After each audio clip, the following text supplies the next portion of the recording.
பேர்ட்ஸ்க்கெல்லாம் food குடுக்குறது ரொம்பவே நல்ல விஷயம் தான். ஆனா, அது எத்தன பேர் ஃபாலோ பண்றோம் அப்படின்னு பார்த்தா ரொம்ப கம்மி தான். முக்கியமா நான் வந்து அது பண்றதே இல்ல. எப்பயாவது பண்ணுவேன். எங்க ஹவுஸ் ஓனர் பார்த்தீங்கன்னா, இங்கேயே பவுல் வச்சிருக்காங்க. அதுல வந்து தண்ணி, இந்த மாரி ஸ்நாக்ஸ் எல்லாம் தனித்தனியா போட்டு வச்சுருவாங்க. காலையில நேரத்துல கொண்டு போய் அவங்க போட்டாங்கன்னா, உடனே வந்து எல்லா பேர்ட்ஸும் சாப்பிடும். அது பார்க்கறதுக்கு சூப்பரா இருக்கும். இப்போ வந்து அவங்க இல்ல. ஸோ, அதனால எதுவுமே ஃபுட் போடாம இருந்துச்சு. சரி இன்னைக்கு நாம போடுவோம் அப்படின்னு சொல்லிட்டு காலையில பார்த்தீங்கன்னா, என்கிட்ட மிக்சர் மட்டும் தான் இருந்துச்சு. சரி ஓகேன்னு ஒரு பவுல்ல பார்த்தீங்கன்னா, மிக்சர் எல்லாம் போட்டுட்டு வந்துட்டேன். அதுக்கப்புறம் வந்து பேர்ட்ஸ் வருதா வருதான்னு பார்த்துட்டு இருந்தேன். எப்பயுமே நெறைய பேர்ட்ஸ் வந்து சாப்பிடும். இன்னைக்கு வந்து 2டே 2 மட்டும் வந்திருந்துச்சு. அதுலயும் 1 சாப்பிட்டுச்சு, 1 சாப்பிடல.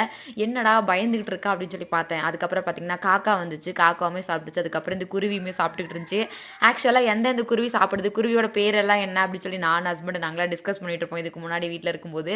அதுக்கப்புறம் பார்த்தீங்கன்னா, 4, 5 பேர்ட்ஸ் வந்து சாப்பிட்டுச்சு. எனக்கு வந்து பார்க்கவே ரொம்ப சந்தோஷமா இருந்துச்சு.